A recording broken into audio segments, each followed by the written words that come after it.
everybody. This is Stacy of Ladybug Scraps. Thanks for joining me today. I have a lot of friends and family who have been asking me, how do I create pages in digital scrapbooking? How do I do what I do? So I thought that I should probably do a video so you know what you need to get started and some of the definitions of some of the items and things that I use to make pages. So, first off, what is digital scrapbooking? Well, digital scrapbooking is scrapbooking that is done digitally. It is an art, if you ask me. There are all different ways and kinds to make pages, different kits, different styles. Some people scrap just in 12 by 12. Some people scrap with 24 by 12, which is your two 12 by 12 pages facing each other. Some people use templates. Some people do not use templates. It is totally up to you.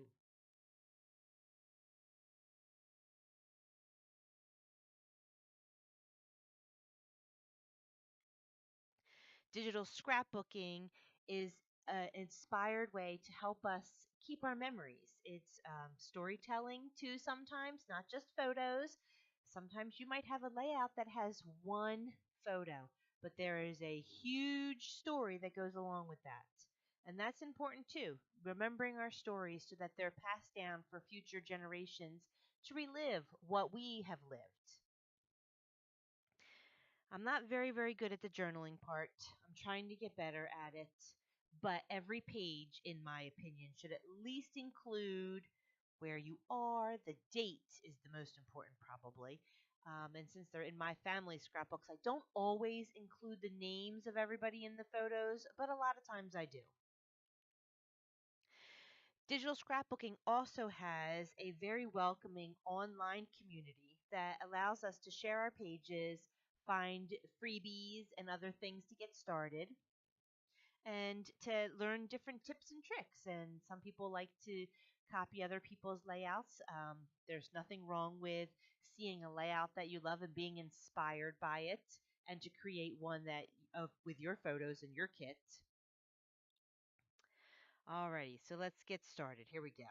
Why do I digital scrapbook? What are the benefits of digital scrapbooking? Well, for me, it's easy.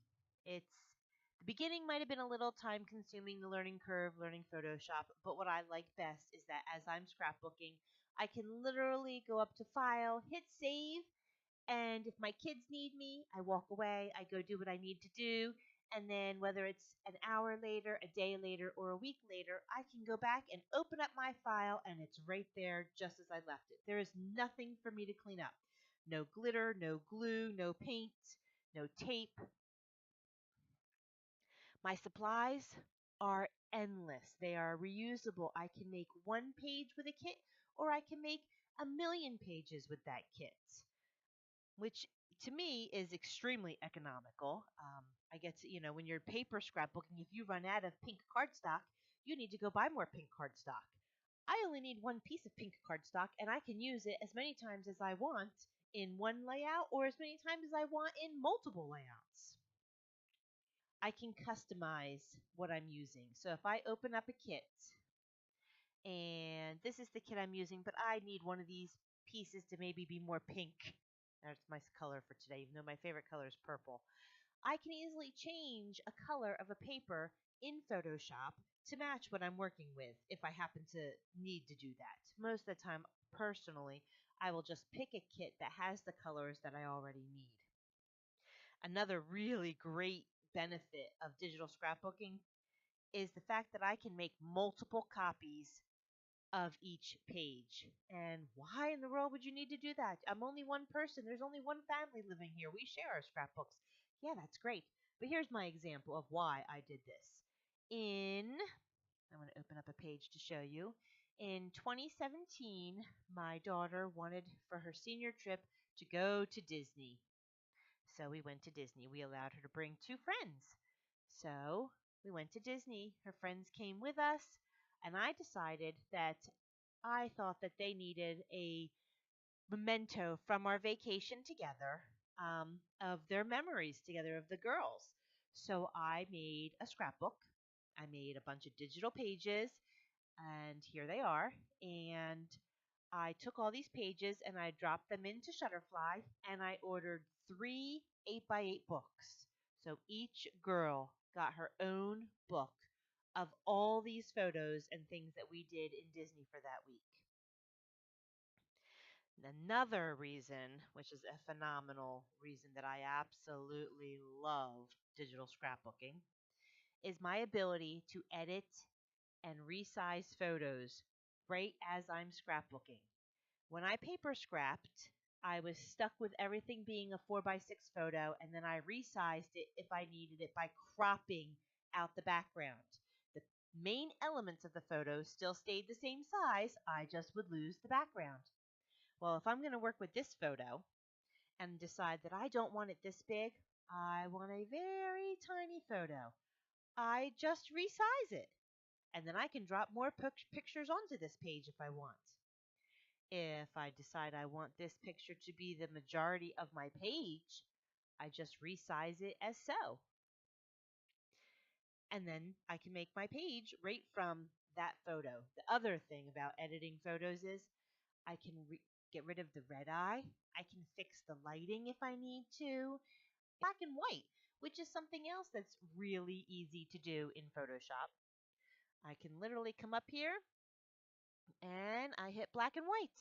And then my photo is now a black and white photo, which I love how black and white photos look on scrapbooking pages. They're very classic and timeless.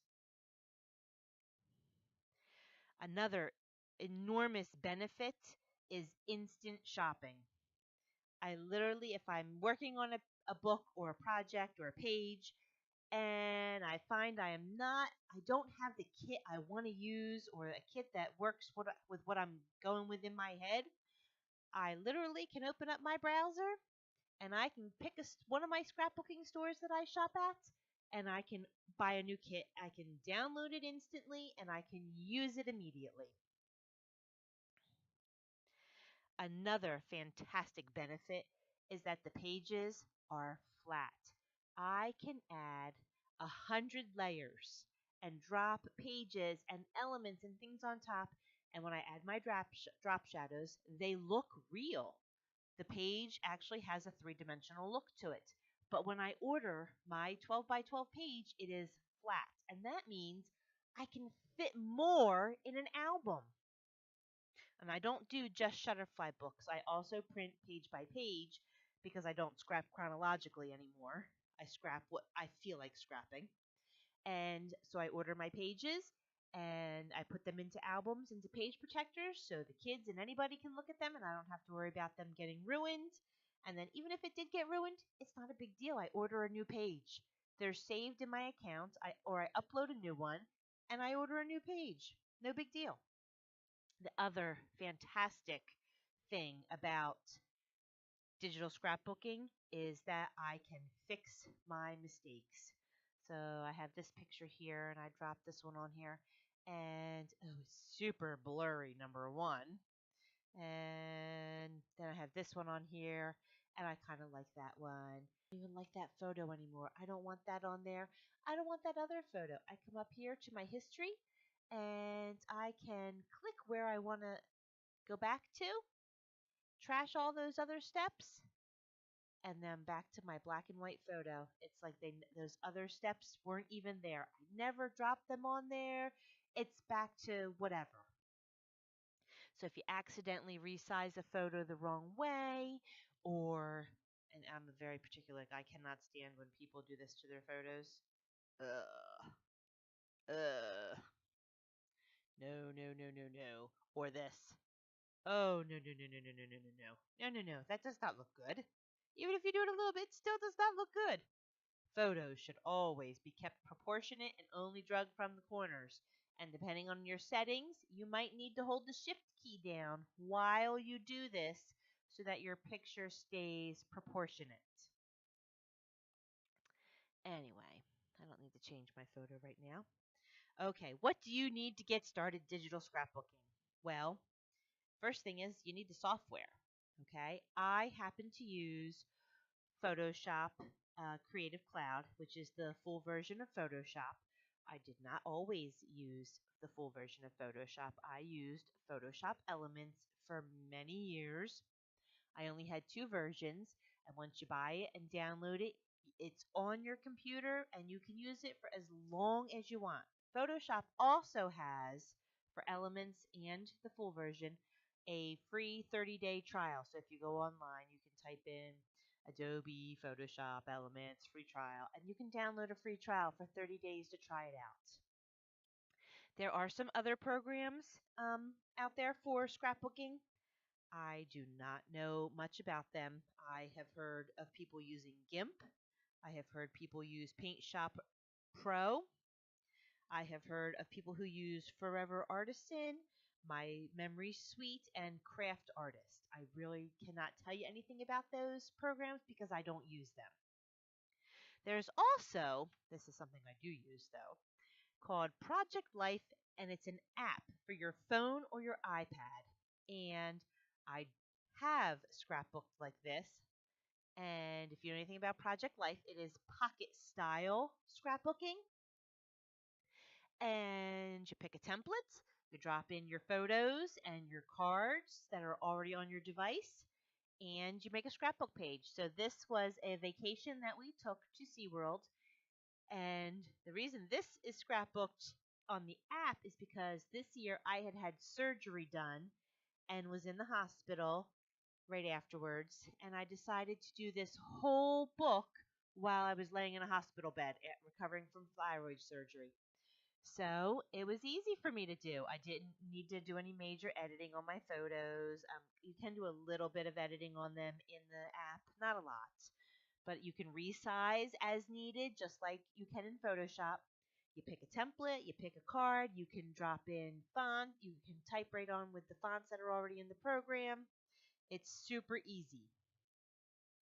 I have also seen people who will do this. They'll drop in their photos and cards, maybe journal, and then they'll save the JPEG and upload the whole JPEG right into, or open it up anyway, into Photoshop, and then add embellishments and other things to make their page look a little fancier and more like a regular scrapbooking page. There is nothing wrong. There's no wrong way to scrapbook. It is whatever works for you. All right. Now, there are several different types of files when you get a scrapbooking kit that you need to know about so you know what to work with. So, when you open up a kit, the first thing you're going to have are papers. Most papers are a 12 by 12 digital JPEG file. And if they're good quality, they're created at least at 300 DPI.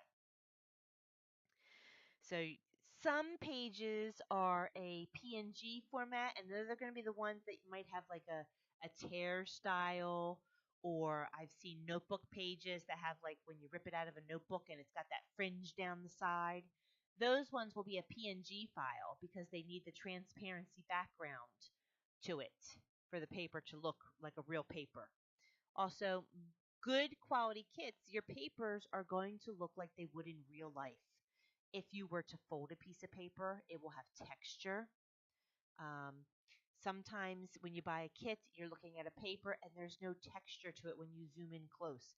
That's not really a good high quality kit, but I'll show you exactly what I mean because this is a kit that I did make and I know that it has good texture to it. So if you drop your page onto your layout and you zoom in to 100%, and that's down here in the bottom left hand corner, you can see that there is texture everywhere you look on this paper. So you know that this is a good high quality kit. And it's been saved in a good format so that it will work well for digital scrapbooking and printing.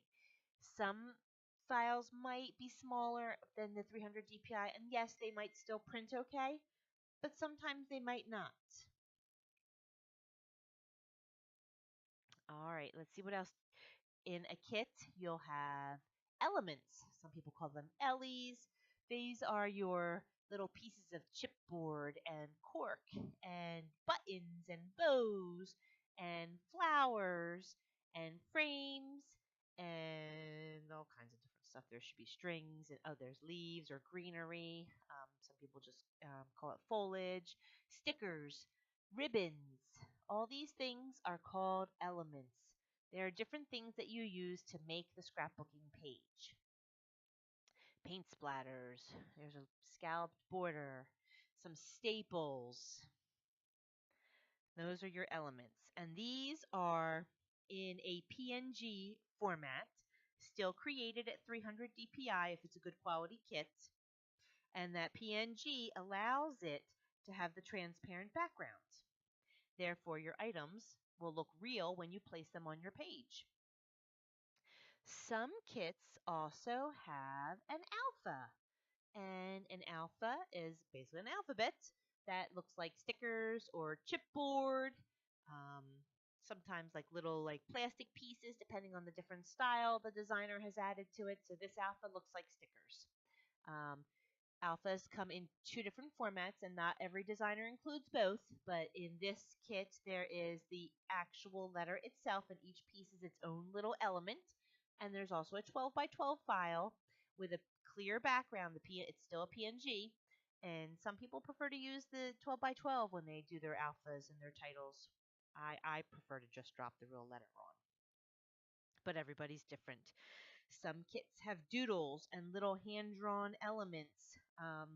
Like it would look like somebody took a Sharpie to a piece of paper and drew something. Some have stamps or line art, like maybe a doodle to like a border or a stick person. And the other big thing in your digital scrapbooking that not everybody uses, but a lot of people do, templates. Templates. So my template folder is a very big folder. It has a lot of goodies in it. So a template is a layered file that allows you to make a scrapbooking page. So when you open up a template, let's see, my templates, let's pick, I've been doing a lot of double page ones lately, so I don't really want to open up a big double page one. Let me pick something. All right, I like Connie Prince. So she's got a lot of fabulous templates. So when you open up a template, let me get rid of this page for a second. You're going to right click and open with your Photoshop or whatever program you're using. Now, templates are saved in several different formats. I happen to save the TIFF file, which is the layered version, and you'll see here in my layers palette, there are a lot of layers to it. And the one thing I always do when I'm working with a template, I like to reuse them. And so I don't mess up this good one. When I open up a new template, I always duplicate it and I close the original. Now I'm working in a copy. So this template will always be here in this folder and it doesn't mess this up. Now when you're working with a template, it's pretty easy. All you're literally going to do is drop and drag your items on top and put them where you want them. So let's say if you're on your background, so I go to the background, I'm going to do this dark blue polka dot paper, I drop it on. There it is. And then if I want to add this, if the border to this photo, I want to be a different color, let's say yellow. I drop it on. I first click on that layer to make sure I'm directly above it. I drop my paper right on top, and then I'm going to right click, create a clipping mask. And that is how you add all your papers and photos to a template. Now, these little pieces like your buttons and flowers, some people just clip the paper to it, and there's nothing wrong with that. But most of the time, these are just suggested places for you to create your clustering. So you would go to your kit that you're using and pick a few flowers and different things that you like, and you would drop and drag them on, and then later go back and delete these layers. And deleting them is very easy. You just click on the layer you want to delete, and you hit the little trash can, and you can go through and delete as many as you want of these layers. And you should also delete this one that says photos or title or journaling, because you're going to go back and add your own with a font right here. Also, a thing in Photoshop too with the font or text tool any font that is installed on your computer will show up here. Now, I have a bazillion fonts, so sometimes my fonts take a while to load and to scroll through them because there are so many. And that's just my computer. Now, other templates also come in a PDF, sorry, not a PSD file, which is your Photoshop file. But when you open up a Photoshop file, or when you look at a Photoshop file, I should say, on your computer, it looks like this blue rectangle with a big PS on it. So unless you have a JPEG or the TIFF file next to it, you have no way of knowing what this is. So that is why if a designer offers the TIFF version of the file, that is what I save. Now, a few of those other programs that we had mentioned, I don't know which ones, but some of them you need to use the PNG version of your template, and I don't save the PNG files. A designer will save a template in at least 3 formats. It is the TIFF, it is the PSD, and usually the PNG. And the PNG is each layer in an individual file. You don't need that in Photoshop. You only need the TIFF or the PSD, whichever one you prefer to use. Whew, should have had myself a little drink of water over here.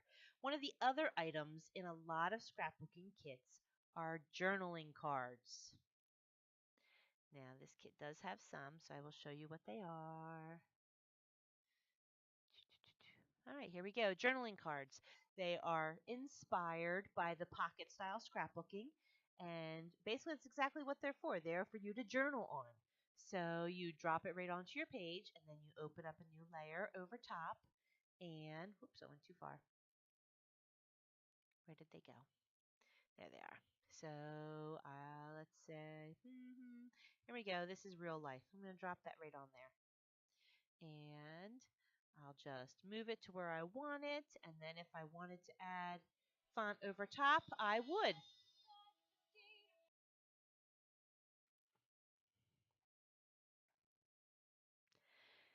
So you would just take your journaling card, drop it right onto your page, open up your text tool right over top, draw yourself a box, and you would start typing, hello, blah, blah, blah, blah, blah, whatever it is you need to say. You can adjust the size of what you've just typed. Whoops. Right here at the top, you can pick a different size if you need it to be bigger. If you want a different font, you click a different font. And as long as it's highlighted, it will change exactly to what you need. If you need it to be a little longer or a little narrower, you can just use the size of your box in the top, right where those little squares are, to redrag your box out to a different size. If you want it to be a different color, let's see, you want it to be this color, the blue that's going on in your paper, you change it to that blue. Most of the time I just use black. Unless I'm scrapping on or writing, putting my journaling on a dark background, and then I will usually use a white, or I'll pick a lighter color from my papers. Anyway, so once you've done this, you would save, go up to the file, you click save. You would name your file. Here it comes. Blah, blah, blah, whatever it is. As a TIFF, I always save the layered version. And then I would be done with that. I'd hit save. I'm not going to do that right now. And then for printing purposes, you must have a flattened JPEG for most websites to upload. So then I would come back, I would hit save as, and I would keep it as the same name. And then I hit JPEG, and I would hit save. And that is why when I open up my folder, you'll see there's 2 to 3 copies of every page. One is the TIFF, one is the JPEG, and there's sometimes a third one, which you won't see the TIFF ones right there until I hit the TIFF button. But anyway, sometimes there's a third file, which is another JPEG, which is what I call a web file. It's much smaller than this 12 by 12 at 300 DPI, and it's for sharing in online galleries where you can get your layout critiqued. People will tell you, "Oh my gosh, that looks really great. I love how you used your titling there. Oh, maybe you should have turned that photo black and white. That really would have made that design pop." Different things like that. Most of the time, it's always positive. And then the other reason I saved the layered version is I am horrible at typing. I admit it. I miss most of my typos. And they're normally typos, very silly words that I have missed a letter on the keyboard, and I have to go back and redo it. I'll notice it as sometimes as I'm getting ready to print, or when I've already printed the page and I'm reading and I'm going, "Oh man, I forgot the I before E," and or whatever it was, and I'll go back, I'll edit it, and sometimes I'll reprint the page, sometimes I won't. But anyway, one other thing too you need to know is your drop shadows. They would be in your styles, and I have drop shadows that I had purchased, but there is Photoshop drop styles, and you would literally hit the drop shadow button, and it will add a shadow. I don't shadow my journaling usually, so I'm going to edit undo on that because that just looks weird. But let's say I'm on the journaling card and I need a shadow for it. I want it to look real, so I'm going to add a shadow. This shadow is a little harsh for me. I would come back and edit this one. Drop shadow.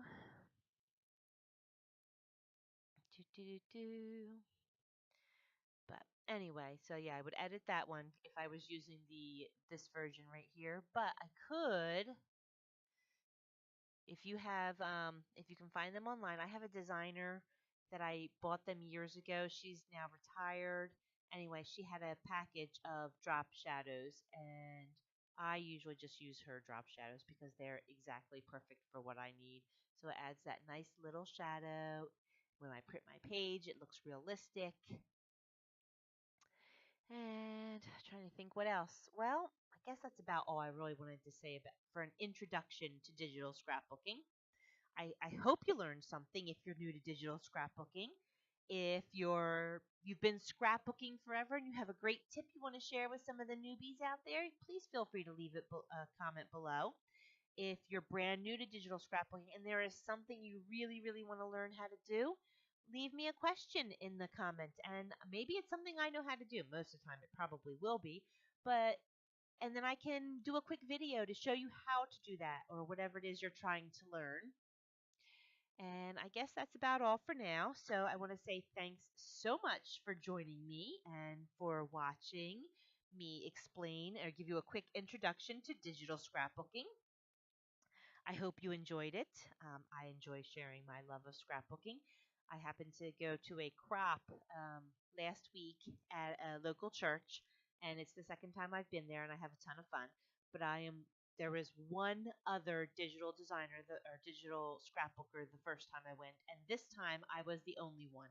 And I had at least 6 different ladies come up to me, and they were like, "Oh my gosh, I need to learn how to do this. That just looks phenomenal. We love how easy that is." And they're lugging in wagons full of all of these materials. And here I show up with a cord, a laptop, a big giant extension cord, and my mouse. And I sit down and I start scrapbooking. I have my set up in 5 minutes, whereas they're still taking an hour or more to get all their materials out, and I had a whole bunch of pages done. It was just so much fun, and I love sharing my love of scrapbooking with everybody. And I guess that's it. I'm kind of babbling now, which I kind of tend to do. Um, anyway, so I hope you all have a happy, scrappy day. Thank you so much for joining me, and I'll see you soon for my next video. Bye!